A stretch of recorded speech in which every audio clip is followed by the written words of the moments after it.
Everybody hear me all right? Yeah? Yeah. Some Okay. thumbs up, thumbs kind of middle. Cool, okay then. So, by means of introduction, we're going to talk about the self-service data culture that we're trying to implement at ADAPTAVIST. So, my name's Neil Sparrow, I work at ADAPTAVIST.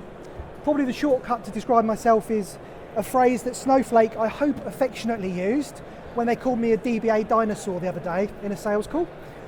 This apparently describes people who've been around long enough to know that one of the early questions that we ever had to worry about was it SQL Server or was it Oracle, and that was as hard as it got. So the world's very different now. So ADAPTAVIST as a company, we have a number of companies sitting within the group. It's a software company for software development, and generally we play in market spaces such as Atlassian and Monday and other software marketplaces. So I'm going to start off with a question. So hands up, how many of you worked in a data team that doesn't have enough work? Anyone? No? Who's worked with a data team where you got everything you wanted from them the second that you wanted it? Hands up. No? So I think the thing to remember is data teams are generally very, very busy, and there's a lot more work to do in the business than we potentially cope with. So if we look at the problem statement that we sort of experience within ADAPTAVIST, we've got data and lots of it. The whole business wants information faster, they want it processed, they want it modeled, they want data turned into information as quickly as possible. So the issue here is we've got a lot of potential within the business. We've got a whole bunch of people who are domain experts in their field. We've got marketing people, we've got sales people, we've got people that understand the business, but they can't necessarily engage with the data to answer their questions in the way that they would like to do so.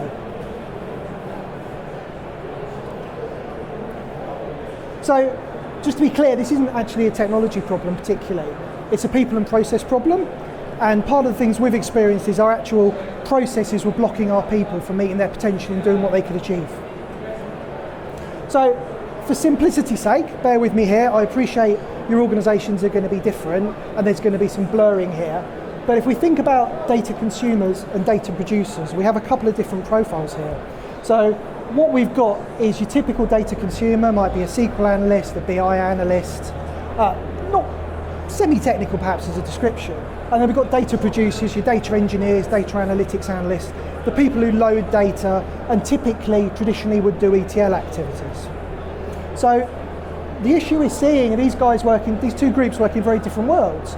Your data consumer is close to the business problem. They're motivated by wanting to solve the day-to-day business problems. Your data producers tend to be typically techies, probably most of us, and I'd include me here, tend to be more motivated towards tech solutions and closer to the longer-term problems than perhaps the day-to-day issues around KPIs and the things that our data consumers want to consume. So what we want is to bring these two groups together. So the issue that we were seeing within the company, we've got this virtual brick wall between data consumers and data producers.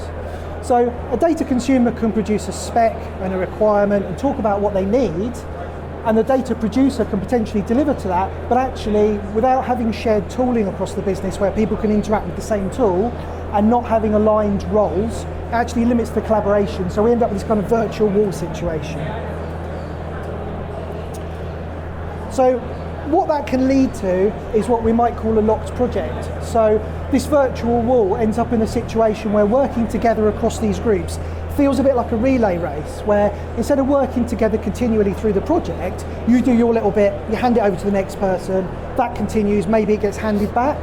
So you end up going through these series of POCs or work steps and then having to backtrack and deal with miscommunications and issues there. And actually this can be quite an extended project timeline to get things delivered. Off the back of that, something that a lot of you will probably recognise, this is his idea and slides, so credit to the graphics and the terminology. So the context switching dance, what's that?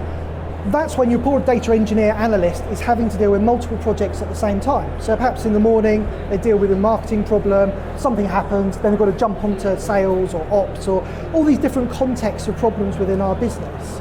And if the engineers have got to do this and focus on all these different issues and understand them in depth, then that eats at their ability to deliver. So what do we do to unlock the potential here? As we said earlier, the primary issue here is a people and process one, not a technology issue. So the first thing we wanted to do is introduce hybrid roles within the organisation.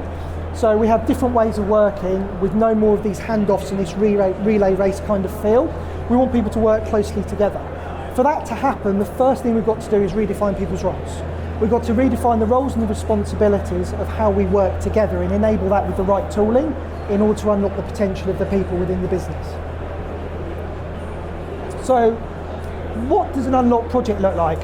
Well, it's a bit more of a virtuous circle rather than a relay race. So we have these hybrid roles of people that we're going to call embedded analysts within the organisation who've got access to the same tooling as the data producers. They're all working within the same tool and the same environment. And what we're seeing is the results of this is people can think a bit more creatively together and deliver rather than I write a spec, I hand it over, next step. So in order to deliver this at an organisational level, what we were looking at initially were these centralised versus decentralised models. So a centralised model of delivering data services, okay, that's great, you've got some sort of control at a central unit, you can control your architecture and your development life cycles, but actually you're missing out on a lot of potential for other people in the organisation to be able to contribute to your data stacks. Conversely, with a decentralised model, should I mention the word data mesh maybe? You've got a risk here that you've got people going off on their own, building data silos without any centralised way of controlling what's happening. So if both of those things don't work, what do we do? Well, I jumped ahead of myself, didn't I? So issues around centralised teams we've talked about and decentralised. So perhaps the solution to that is more of a hub and spoke model. So we have a centralised team of domain experts can work with. So the central team controls the architecture and some of the project governance and delivery and the chunkier pieces of work. And then what we've actually got is domain experts, embedded analysts around the organisation, all of who can contribute, but within a framework. So at the end of this, what we're trying to come up with is a goal and a mission statement, really. Perhaps cheesy, but yeah, a mission statement. So we want to empower the organisation. We want to export the capability with the tooling and the ways we work, rather than importing domain knowledge. So what we're trying to avoid is this situation where a large chunk of the effort and work in a project requires a marketing expert or a sales expert, ops, wherever those people are, having to import the nitty-gritty of everything they do into our central team before our central team can carry on with the work. So we want to give those guys the capability and support them to be able to do some of that work themselves. So perhaps starting something like this off with vaporware wasn't the best idea, but actually, another one of CALLUM's, we worked on an infographic. We took this to the organisation. Our organisation's a bunch of coders and product-based people, so we used their language. So we come up with this idea of data as a product, and what we're trying to pitch is, well, this is a way for you guys to have more control over the way you work and work with us closer. Would you like this? So to say that was interesting, yeah, so I'm going to let Callum speak on that point. Yeah, so my life post DaaP is pretty accurate, to be honest. Hi, Callum O'Connor, analytics engineer.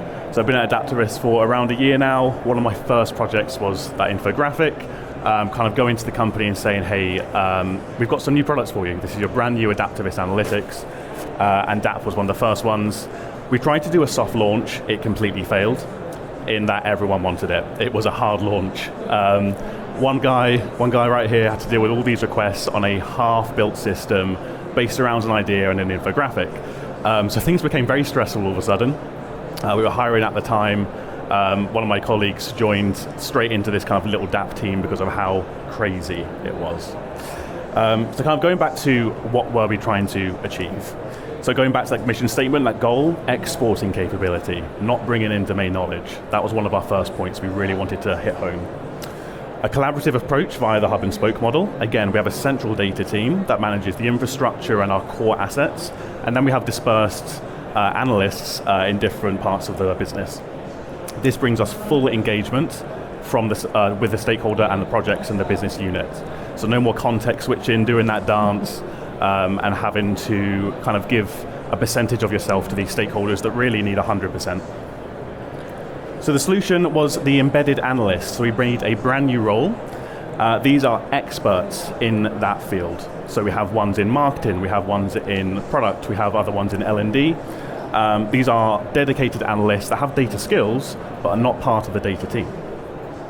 This way, domain knowledge doesn't stay siloed, it's where it should be, and we can leverage that domain knowledge.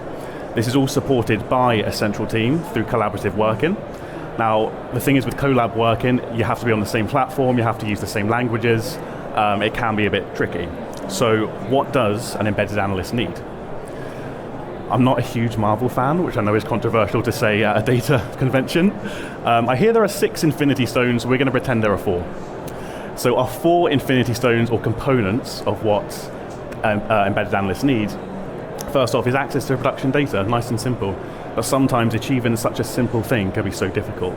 But we knew that was going to be first point, and also access to their own personal sandboxes. A little play area. You can break whatever you want in your sandbox, it doesn't matter, but production data is safe, you can access it, cannot write to it.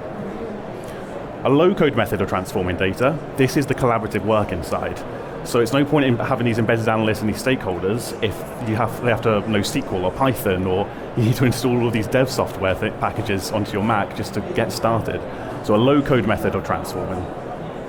Support data literacy and observability. The last couple of years, data literacy and observability have been huge. And I think it's really important now, and people are recognizing it, because there's no point speaking in literal code or business language if people don't understand what you're talking about. Finally, we need a way to visualize this data. Data is only as powerful as the story that you tell using it. So we want to visualize it, we want to share it. The solution that our embedded analysts need is DaaP. This is the kind of mission statement, goal, hero that we're kind of put into the business. In the relay race of empowering people with data, DaaP is the baton we're handing over to you. We're taking these tools, this capability, and we're saying, here you go, take it. Like, we'll support you, we're not kind of palming off all this work, but here is some power that will unblock you. So first off, access to production data. We chose Snowflake. It gives you real-time access to production data with no contention. So the way Snowflake works is that a super quick, dumbed-down version. Single source of data, everyone accesses the same database. You have virtual warehouses, which multiple people can use. In the very, very unlikely event you were to take down a warehouse, you don't affect anyone else using different warehouses. Multiple users use the same warehouse, it's all in the cloud, you don't have to worry about contention. You might have heard of shared disk or shared nothing architectures. It's usually an or statement, you choose one over the other. Snowflake has combined those two to get the best out of both. So again, it just supports that real-time access with no contention. And we can add users and their sandboxes, no cost, within hours. Someone wants access to our data? Cool, it's done. Here's your login. So going just a little bit deeper into our DaaP data architecture, on our left-hand side, we have a summed-up version of our data stack. So at the very top, we have presentation. These are all of our Kimball models, some of our data vault models as well. But basically, a BI software, BI platform will consume from that layer.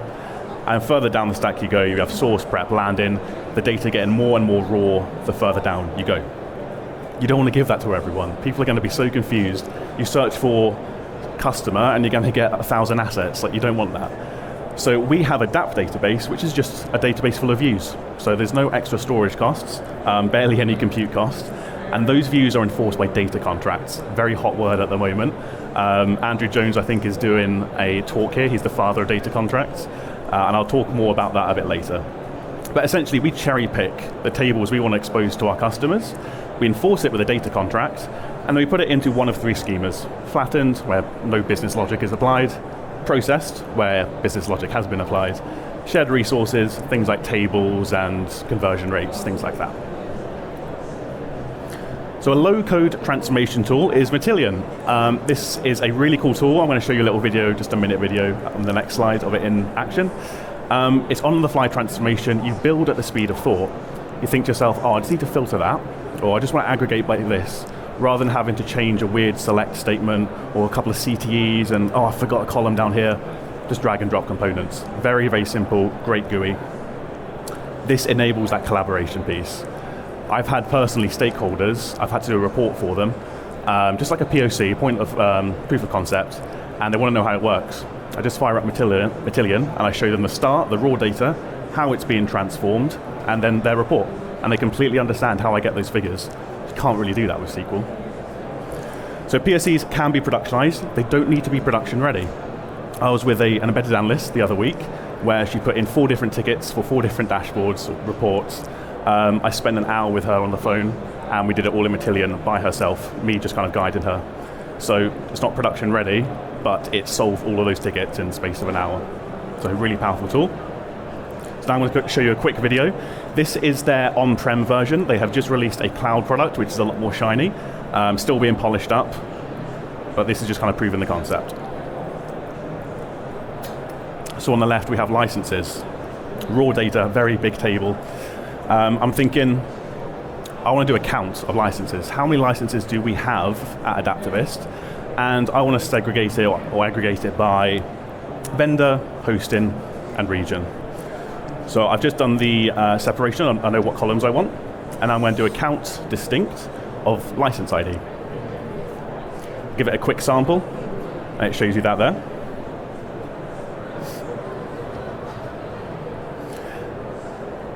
Okay, and now I actually want to rank these using percentile rank. So, let's think of a question about what's my 50th percentile? Like what regions, hostings, and vendors are in the 50th percentile? If you're good with SQL, you can code that straight away. Other times you might have to go look at the docs. With Matillion, I just put in a component with percent rank. I've named that column. Give it a quick sample, and now I've got that there, and I can order that. So I can see the 50th percentile, 75th, at what point does it change? That video is ever so slightly over a minute. Speaking of, I need to make sure I'm on time, 1 second. Okay. So that was kind of Matillion. That's the on-the-fly transformation. Supporting data literacy, we use Snowflake. There are other products out there, but we decided to use Snowflake, and it demystifies data and its meaning. So we define business terms in context of data. What is a customer? Such a simple question. We don't have an answer at Adaptavist. It changes, depends on who you talk to. Finance and sales will have a completely different meaning. In data, it's a completely different meaning, and with our add-ons, we sell add-ons, and depends on what add-on you're looking at, it's a different meaning of what a customer is. So we can define what a customer is in relation to the table that you're looking at, or the assets, or the lineage that you're looking at. We enforce accountability with data contracts. Again, very kind of going into the superficial side of data contracts. It's a way of keeping us accountable to the consumers, the data producers and the consumers. It's saying, we're going to give you this data in this format at this interval, and here's an explanation of the table and every single column. And essentially, we use YAML files in DBT, and then we upload to Snowflake. There are many other ways you can do it. You can use JSON as well, and your own inbuilt platform. Data contracts are really good at just keeping us accountable and making sure stakeholders know that we mean business. You can also expose data quality and asset lineage with Snowflake. I won't go into that. We do have a talk tomorrow with Snowflake, so I'd highly recommend you join that. There's a QR code at the end of this that you can scan. But it's really good at demystifying data. Where is this data coming from? And you can almost dip check at every single asset from start to finish in Snowflake. Final point, data visualization. We've all heard of bring your own booze. This is bring your own BI. We don't really mind what visualization software you use. We have people in the business using Looker Studio, even Google Sheets. If that's your jam, that's fine. We do give people AWS QuickSight. It's a really hands-on, again, GUI tool.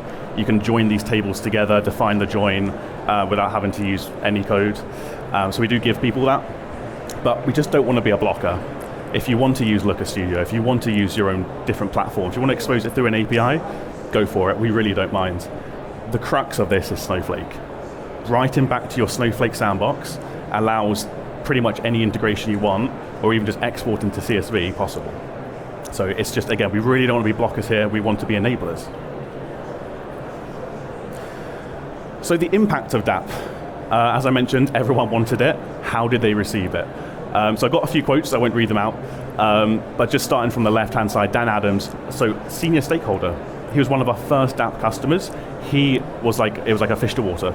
He still uses DaaP to this day. He uses this for things like video metrics, about how our videos and training are doing.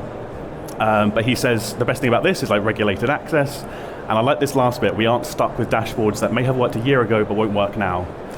Our old BI platform, we are scrapping and starting again because there are hundreds, I think, of dashboards on the old platform, and we don't know which ones are being used and which ones are broken and how many are duplicates.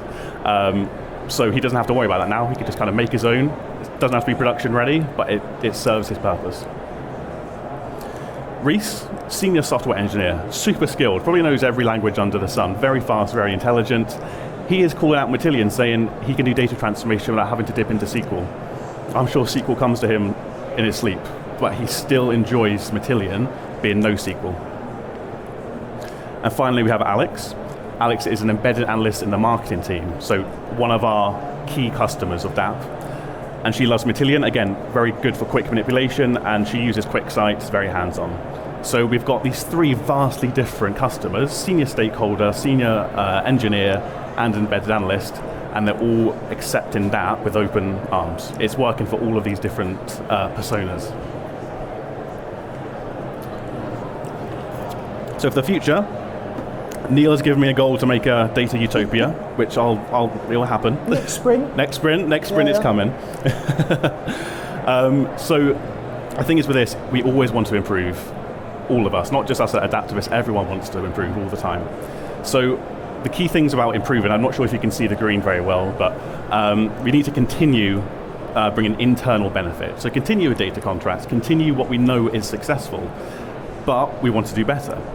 We need to adopt continuous improvement in challenging the norm. So we've just started up a CI squad. This is a continuous improvement squad. This is where, for example, if a ticket or something comes in saying, hey, this is broken, they don't just go away and fix it. They fix it and say, how can we make this better? How can we make sure this never happens again? Always improving. And they're being more proactive as well as reactive. So they're saying, actually, I think we can make this process over here better. I think we should start partitioning this over here and just making things speedier and more streamlined. Just basically getting really smart people to look at our infrastructure and look and see how we can improve it. And finally, what's really exciting is venture beyond and explore external markets. So this is what works for Adaptavists. We think it can work for other people as well. Maybe there should be some tweaks in other places, in other companies. We want to explore how can we unblock everyone else. We're going to start, well, I think we should start first with our customers. We have an app called ScriptRunner, for example. We can see data on ScriptRunner. What kind of behaviors are happening? How are people using it? Great for us, we can make the app better. What about our customers? Maybe they want to know how they're using ScriptRunner. We can expose that data to them with DaaP or other kind of tools and means, and we can show them, hey, here's how you're using our app. We think this will be interesting to you. And then maybe even beyond Adaptavist and our customers. There's lots of exciting talks going on, which I won't talk about too much right now, but there's a lot of potential consultancy work that we can have a look at and unblock everyone else, because this has worked really well for us, and it's why we're here at Big Data London as well. We want to share this. So, as I mentioned, myself and Neil are talking with Wissam tomorrow, the CPO and co-founder of Snowflake. Really, really cool software. I'd recommend you give this a scan or have a look, put it in your diary. We're going to be talking in depth about how Snowflake has enabled us to achieve actual data quality at scale. And again, I'll be talking more about data contracts, so definitely give that a watch. And that is it. I'm not sure how much time we have left, and if there are questions, then I'm more than happy to take them. How are we doing for time? Where's the man with the board? We got 7 minutes. Okay. 7 minutes. You want headphones then if you can take questions? Okey-doke. Apparently we get headphones as well. Hello? Ooh. Do we have a microphone?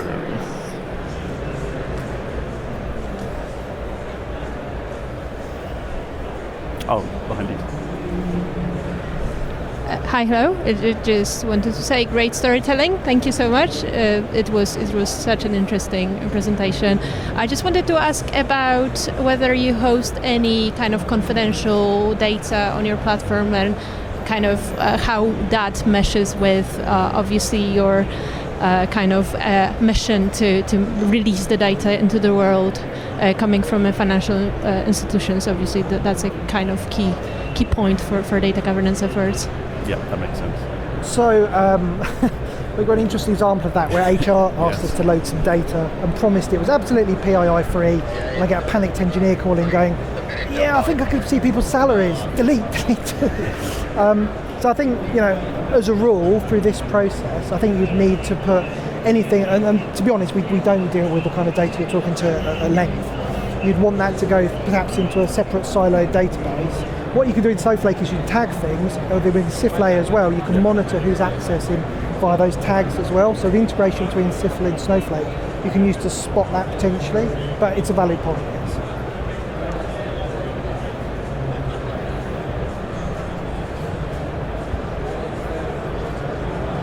Okay. I'm getting off easy. I know, this is quite nice. Well, if that's it, like I mentioned before, we do have a Snowflake talk tomorrow. We'll be at the Matillion stand for a little bit today. If you did want to come and ask us more questions, we can be there. Or just see us floating around. Thank you. Thanks.